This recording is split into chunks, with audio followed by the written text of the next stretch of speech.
Madame Lebert, juste une remarque, et vous le savez. Je comprends que vous... Enfin, je comprends. Vu votre philosophie politique, je comprends que vous preniez le sujet comme ça, mais les CIQ et les conseils de quartier, ce n'est pas du tout la même chose. Et dans de nombreuses villes, ça cohabite, et ça peut cohabiter très bien. Il peut y avoir des conflits. C'est ce qu'on va mettre en place. Voilà.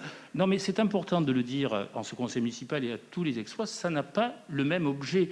Les conseils de quartier, c'est beaucoup plus souple, c'est beaucoup plus, au bon sens du terme, maniable, et c'est beaucoup plus large qu'un CIQ, beaucoup plus large, avec beaucoup plus d'habitants concernés, et avec, selon moi, une participation démocratique qui peut être, si c'est bien organisé, potentiellement beaucoup plus forte. La loi, de ce côté-là, offre un cadre général aménageable, vous le savez. Je ne sais pas ce qui s'est passé à l'époque qui a fait que les choses se sont arrêtées. La démocratie participative, ce n'est jamais facile à mettre en place, mais selon moi, c'est indispensable. Et donc demain, il ne faudra pas confondre les choses. Que les CIQ soient impliqués dans le processus, à voir, mais les CIQ ont leur rôle et les conseils de quartier doivent avoir le leur, et ce n'est pas le même.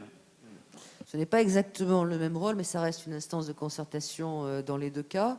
Et il se trouve qu'en fait, on va intégrer, enfin la demande c'est aussi d'intégrer les CIQ au sein des conseils de quartier, parce que je pense qu'on sait tous ici que mobiliser les habitants une fois, c'est une bonne chose.